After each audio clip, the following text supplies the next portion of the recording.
Hello, Antonia Darder. In preparation for your presentation at the 2021 UNESCO DCMÉT Chair Symposium, thank you for participating in this interview. Please tell us about yourself. Okay, well, when you're almost 70 years old, there's a lot that you could tell, right? But let me just say that that how I think about myself is predominantly a woman who was born colonized as a Puerto Rican, a Boricua woman, and has lived in the United States as a poor working class woman of color for the majority of my life. Raised 3 children by myself, and um, and have struggled to be involved in on the ground issues, as well as trying to do scholarship, and to do scholarship that's meaningful, scholarship that is passionate, and that engages with the realities of people's lives, that engages with the suffering that is really underneath all these oppressions that so many of us, can sit back and talk about. That each each force that oppresses us has tons of human casualty. And so for me, it's always about how I bring to my work, how I bring to my teaching, how do I bring to my mentoring, to my activism, to my art, to my music, and how do I bring to all these different ways in which I try to express um, the struggle for liberation that is been so much a part of my life for the last 50 years, and continues to be and will continue to be my life until I die. So for me, I see myself as an activist scholar. I see myself as an organic intellectual. I see myself as a comrade and a sister in struggle with the people that I've taught, with the people that I've worked with the people that I love. Thank you. And what are your concerns about your country or region at the moment? I, it's hard for me to think of the United States these days just in an isolated way. I mean, we're in the middle still of a pandemic. We're not sure when we're going to be out of this. My concern is that we need to continue to struggle, and we need to struggle more and more in ways where we bring an international focus to our struggle, where we understand that the struggles in the United States of children in schools in the US are also the struggles of children, in different parts of Africa and Latin America, in Europe, and in different parts of the world. And that that unless we begin to understand the manner in which oppression impacts us all, and that those issues that we're fighting for, that we're struggling for, have to come together in some way in order for us to create the kind of international movement that can in essence disable and begin to dismantle neoliberalism and the manner in which the elite, powerful and wealthy, have dominated our lives. What we have on our side is we have people.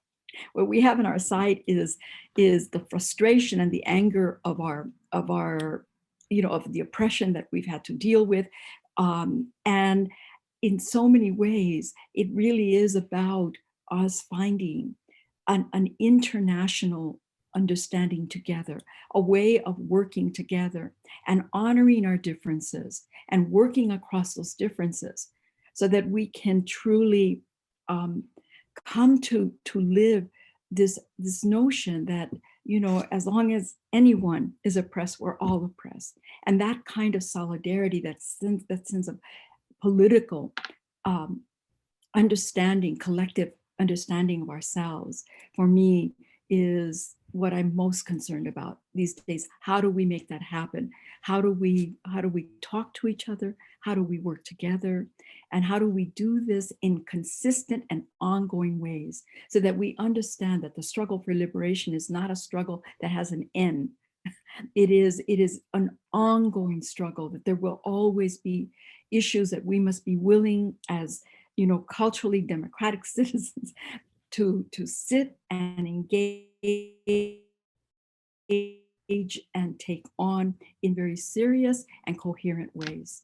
And so I think my concerns are always around that, and how in education, how do we prepare teachers who prepare students to be able to see themselves truly as historical subjects of the world, and as not just local beings, national beings, but international beings, that we are all cultural citizens of this planet, and that unless we come together, our planet is in danger. I mean, when we look at issues related to climate change, it's going to affect all of us.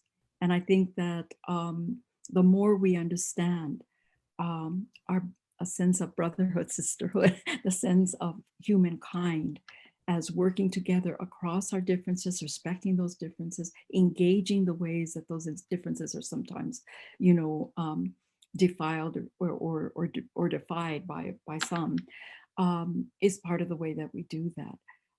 But we need to come together. Thanks.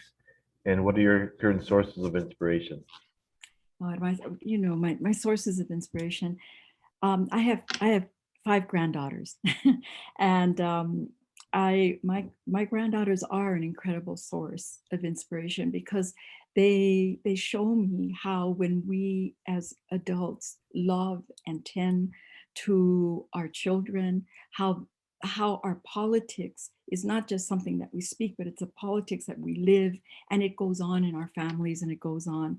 And I see my 2 elder granddaughters, who are both in university. One's just finishing her degree in education, and Jessica is getting ready to graduate with her credential, and Naomi is getting ready to graduate with a degree in international relations, and both of them have taken up social justice issues in education and out in the world. And so I'm inspired by that, because I think we all need to feel that the work we're doing is meaningful.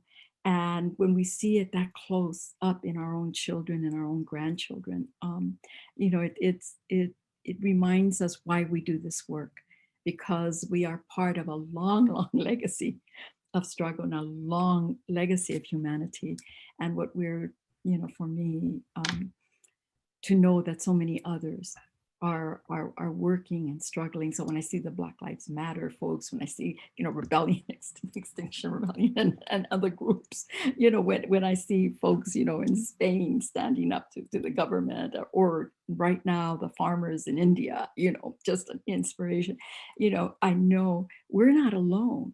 These issues that we're engaging and we're struggling with are real. They're on the ground, and there are many folks who we can call, sisters and brothers, to struggle together. Great. Thank you, Antonia Darder, for this great interview.